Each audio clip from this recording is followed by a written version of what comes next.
Entonces, empezando con lo digitalizado.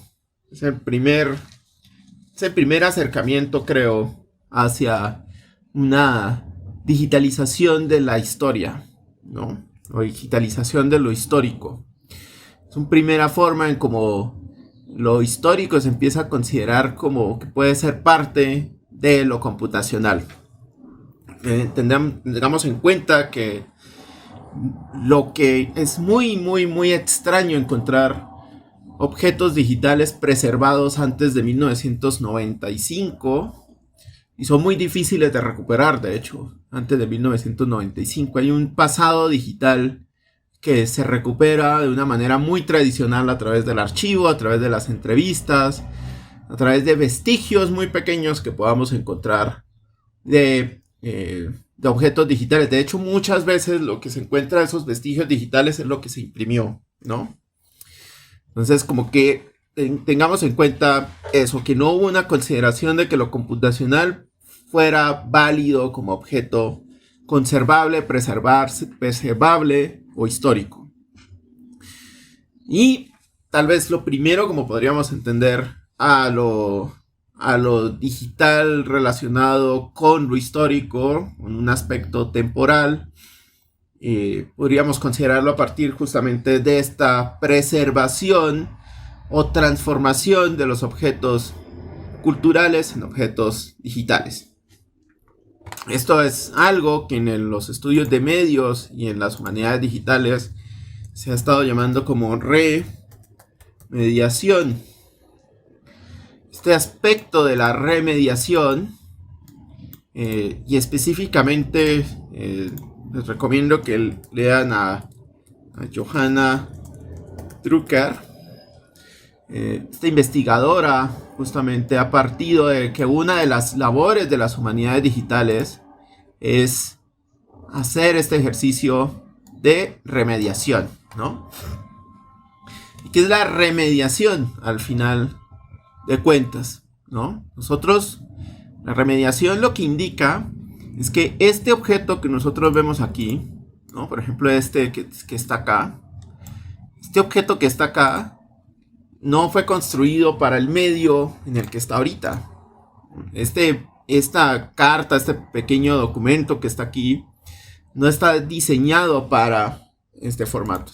Este documento está diseñado para el papel, ¿no? Ese es el formato en el que está diseñado. El medio, el soporte, la tinta, el gesto, todo está diseñado, la forma en la que puede leerse, todo está diseñado para que sea en un soporte de papel.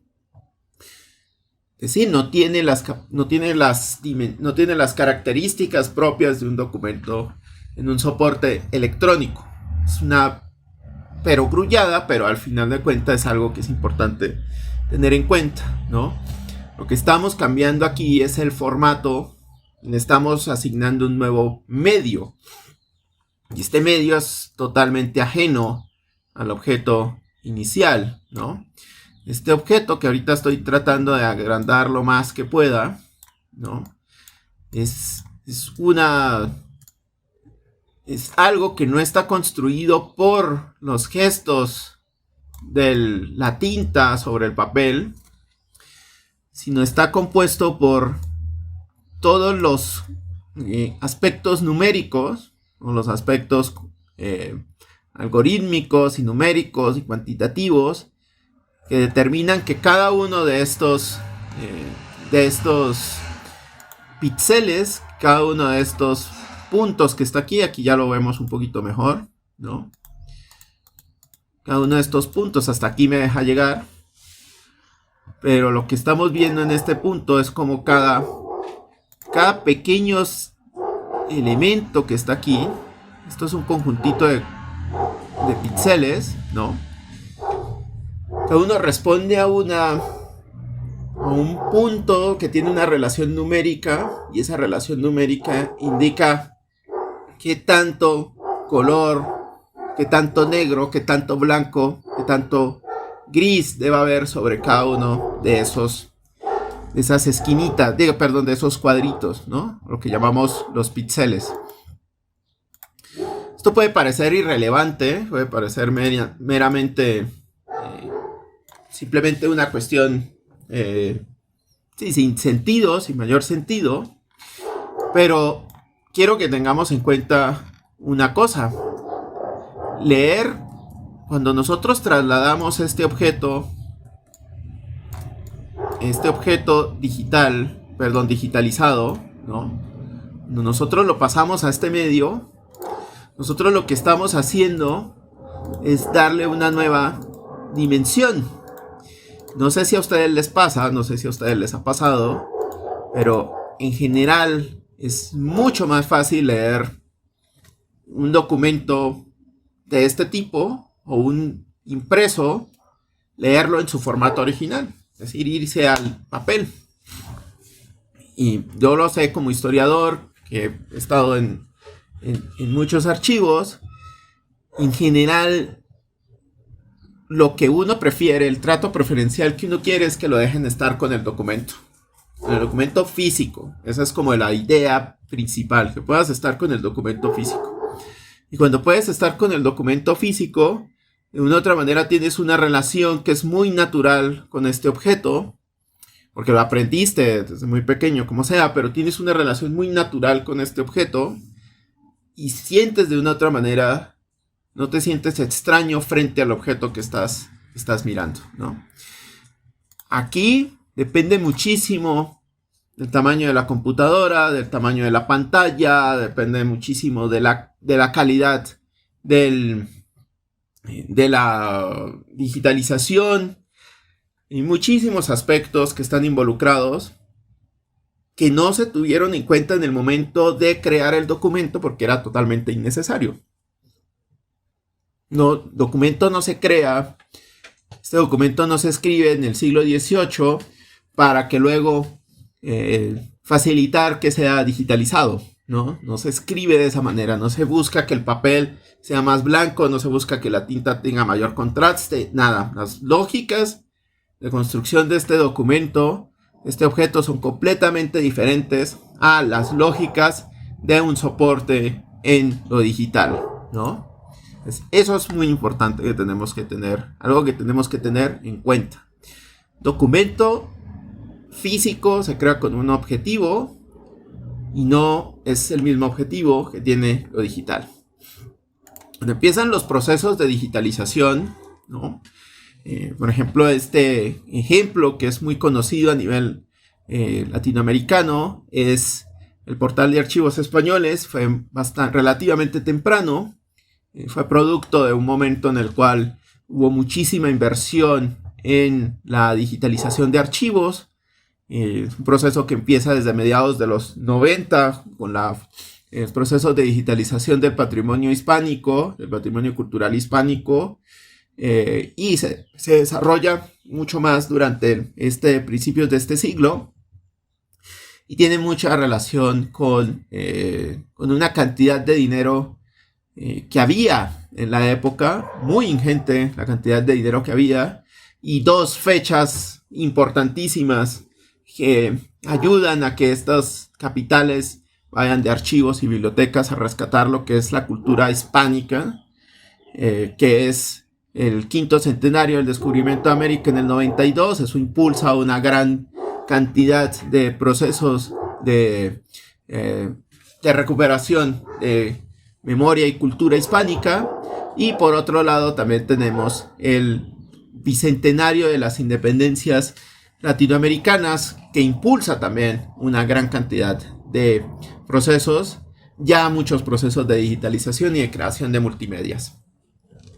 Pues tenemos estos ejemplos. Cuando se desarrollan estos procesos, todo empieza con una digitalización, ¿no? Con pasar, con escanear, con tratar de lograr que estas imágenes cambien de formato. Tenemos imágenes digitalizadas, ¿no? Esa digitalización implicaba, además, asignarles atributos digitales. La mayoría de documentos que provienen de esta época, la gran mayoría de objetos que provienen de esta época, heredan títulos, signaturas, fechas, descripciones, todas estas cosas, la mayoría de estos información que consideramos hoy fundamental, que son los metadatos, la gran cantidad de esta información, la gran mayoría de esta información, proviene de la descripción archivística hecha en la fuente y de la catalogación y de las descripciones realizadas para su consulta archivística, y que luego se intentaron traducir a una lógica de la web, es decir, tratar de asignarle una lógica de una base de datos. ¿Cuál es esa lógica de una base de datos? Pues básicamente es tratar de que la computadora pueda leer lo que hay en estos contenidos, ¿no? Lo que está haciendo la computadora, lo que trata de hacer la computadora cuando vamos aquí al buscador y le damos una consulta, ¿no? La computadora lo que está tratando de hacer es buscar dentro de todo el conjunto de la base de datos, dentro de toda esta información textual, tratando de encontrar las coincidencias y te está tratando de devolver una información clave, ¿no? Pero esa información no es la que está dentro del documento. Esta información es invisible para la computadora. La computadora no sabe que aquí dice Junta Central, no sabe que aquí dice América, no sabe que aquí hay una letra en rojito, ¿no? No sabe eso, no entiende, no sabe que aquí hay algo que dice leg.55, ¿no? Y mucho menos sabe que eso significa legajo 55, ¿no? La computadora apenas puede leer esta información que hay acá, ¿no? Esta información que puede seleccionar, esta información que está desplegada, ¿no? Que ya está escrita directamente sobre la computadora, que es legible por la computadora, pero esta información documental es invisible para la computadora. Es totalmente invisible. Para ella esto es solamente un conjunto de hecho es un conjunto de bits, ¿no? Es un conjunto de píxeles y solo sabe que interpretar que cada uno de estos puntos en binario, cada uno de estos puntos representa una tonalidad que tiene que asignársele electrónicamente a la pantalla. Esto es una lógica de transmisión de bits, ¿no? Pero no sabe qué hay acá. No sabe tampoco qué hay aquí. No sabes. Entonces tú como lector tienes que hacer una serie de gestos para poder navegar por estos materiales. Y esos gestos incluyen hacer una navegación de lado a lado o buscar saltar de páginas, ¿no? Por ejemplo, acercar y alejar, ¿no? Tienes una serie de gestos, tienes también unas posibilidades de modificación, ¿no? Puedes modificar el brillo de la imagen, puedes modificar su contraste, puedes modificar su acercamiento, ¿no? Eso puede hacerlo más o menos legible, dependiendo de... Pero todas son manipulaciones sobre la imagen misma. ¿Esto es mejor o peor? No es mejor ni peor. Es simplemente otra manera de acercarse a este objeto. Que claramente, desde una manera natural, tendrías otra forma de relacionarte, otra forma de verlo. Pero esto que tengas que hacer zoom, aclarar y demás, no implica que no hayas hecho eso antes. Para eso iban cuando uno va al archivo, ve que muchas personas llevan una lamparita, otras llevan una lupa, ¿no? Tienes bastantes elementos con los cuales tratas de recuperar lo que hay ahí, ¿no? Eso no quiere decir que simplemente no hagas manipulaciones o no intermedie algún objeto para poder acceder a esto. Lo que sí cambia completamente es la manera en cómo puedes leer ese objeto, ¿no? Y de manera como puede leer ese objeto, la computadora es totalmente diferente a como puede leerlo la computadora, como puede leerlo un ser humano. Entonces tú siempre vas a poder leer lo que está dentro. Claro, si sabes el idioma, si puedes entender la caligrafía y demás, ¿no? Pero puedes leerlo todo. Quien no puede leerlo es la computadora, ¿cierto? La computadora no puede leerlo. La computadora solamente puede leer esta información que tenemos acá, ¿no?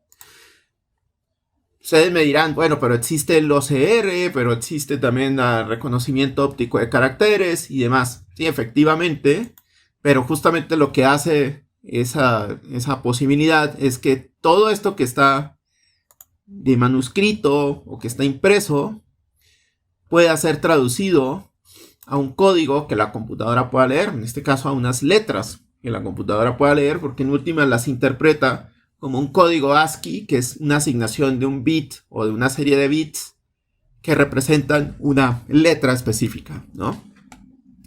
Entonces estamos trabajando con algo. Al hacer el proceso de remediación implica tratar de que la computadora pueda leer el objeto.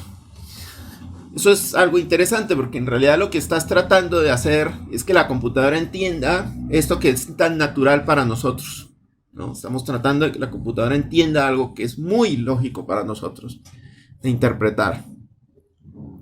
Y nosotros podemos navegarlo de la misma manera como navegaríamos un archivo, yéndonos fondo por fondo, folio por folio, serie por serie.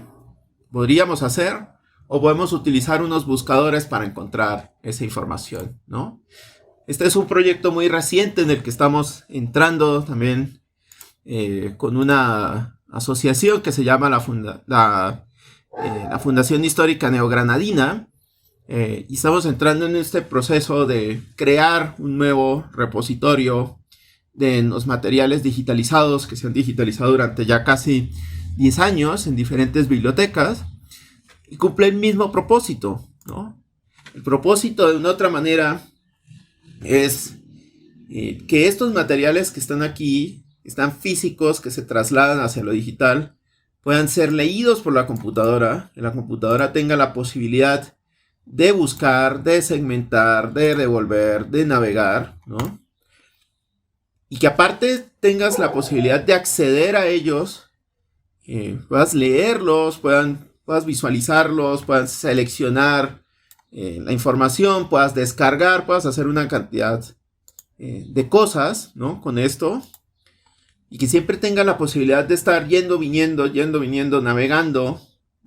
El hecho de navegar se hace fundamental, ¿no? El navegar se hace importantísimo. El buscar, traer información se hace súper relevante porque es el gesto que nosotros hacemos para poder encontrar la información. Entonces estamos generando, así como cuando va uno al catálogo y el catálogo te está mostrando qué es lo que quieres encontrar, de la misma manera la computadora lo que está tratando es de crearte un espacio para que tú puedas hacer estas búsquedas, ya sea de manera directa o a través de los buscadores y demás, ¿no? Está tratando de generarte formas en las que puedas encontrar la información. De hecho, en algunas personas no hablaban de buscadores, sino de encontradores. Eso era un término muy chistoso, pero que en los 90s y en los 90s, a principios sobre todo de siglo, también se utilizaba, ¿no? Pues quiero que entendamos que lo digitalizado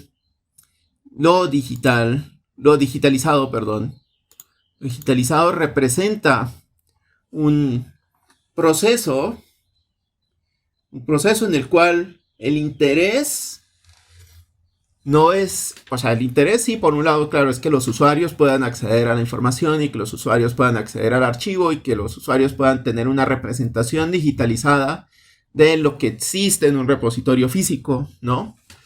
Pero en última, los mayores esfuerzos que se hacen en esta captura no es solamente la captura, que de la calidad de la captura depende que tú puedas visualizar la información correctamente, sino asignarle una lógica de un sistema y que esta lógica de un sistema, esta lógica de una base de datos le permita al objeto ser encontrado. Como que lo que quiere uno es que el objeto sea encontrado. O sea, la lógica que se crea, que se hace con la base de datos y con la digitalización. Quieres que el objeto se ha encontrado.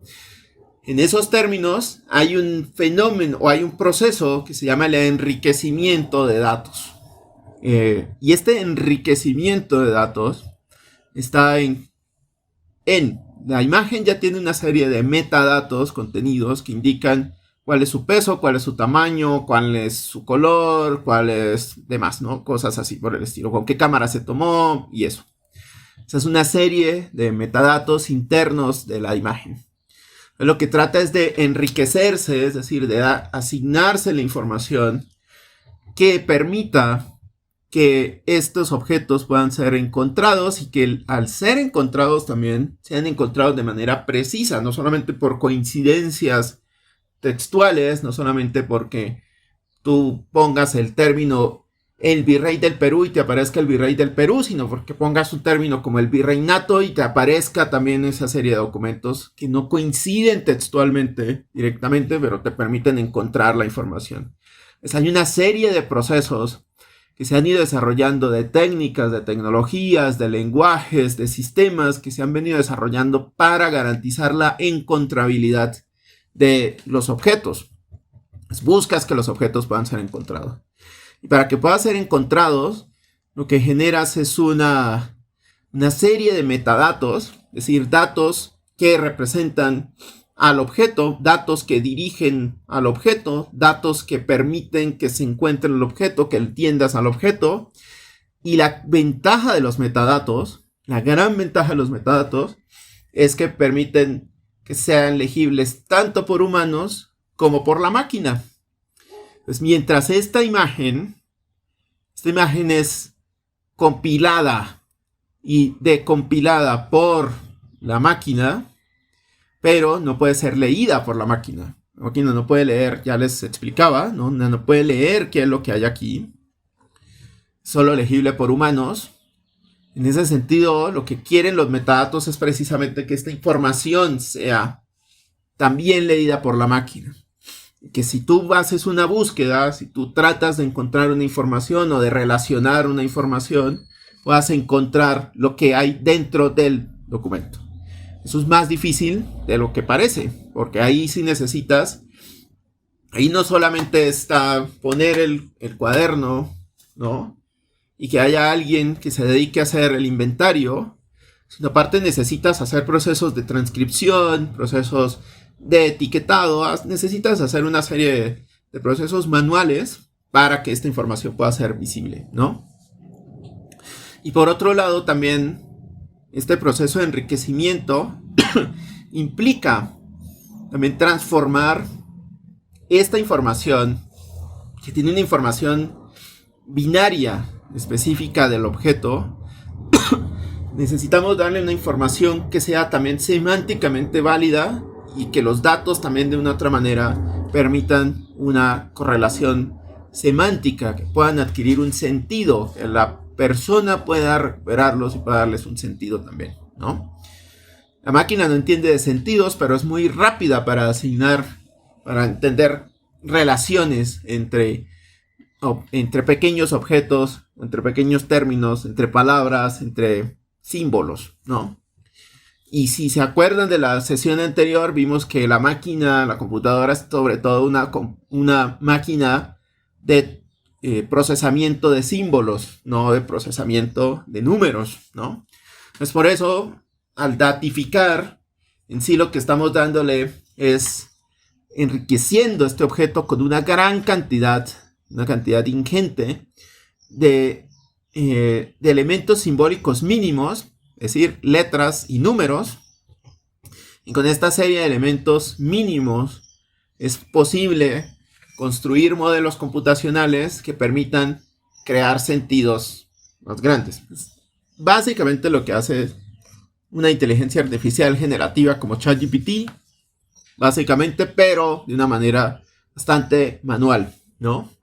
Pues tú lo que estás haciendo cuando datificas un objeto histórico, o cuando datificas un objeto digitalizado, es darle, construir, transformar, procesar esta información que solamente es visible para las personas, convertirla en texto, por un lado, valores textuales, caracteres, ¿no? Cadenas de caracteres, listados de caracteres, ¿no? Que para la máquina también esto no significa nada, pero para los humanos puede ser fundamental poder encontrar coincidencias con esto, ¿no? Y por lo otro son valores numéricos, ¿no? Valores que pueden ser sumados, restados, ordenados, cuantificados, que pueden ser sometidos a frecuencias, es decir, números, tanto números con valores, con niveles de medida cuantitativos como con niveles de medida cualitativos, ¿no?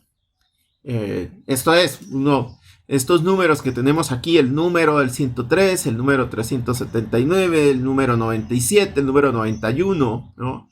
Son valores numéricos, pero sumamente cualitativos. Sirven para hacer series, para ordenar, para medir frecuencias y demás, pero tú no puedes sumar la carta 103 con la carta 105 y obtener la carta 208. No pasa, ¿no? Entonces estamos hablando de diferentes niveles de medida. Sin embargo, los valores numéricos son relevantes para entender fechas, para entender series, para entender una serie de cosas, ¿no? Y la máquina es muy buena para trabajar con estos símbolos, tanto cualitativos como con símbolos cuantitativos, siempre y cuando sepamos darle los niveles de medida. Pues esto es la digitalización, ¿no? La digitalización, en resumen, es tratar de que nuestro objeto que estaba en lo físico, nuestro objeto que estaba en el nivel físico, que era legible por nosotros como humanos de manera muy sencilla, era legible por nosotros de manera muy directa, pueda ser transformado en algo que también sea leído por la máquina y que también de una otra manera pueda ser leído por nosotros, que lo podamos encontrar y lo podamos leer, ¿no? Esa es la manera más básica de entender la digitalización, y también podemos entenderla justamente como el paso a también hacer unas nuevas lecturas de esta documentación, leyendo incluso los resultados de una búsqueda, es una nueva lectura de la documentación. Leer, por ejemplo, la cantidad de coincidencias que haya sobre un término en una época dada es de una u otra manera una forma de leer algo de manera muy diferente a como lo leería simplemente de manera secuencial en un archivo.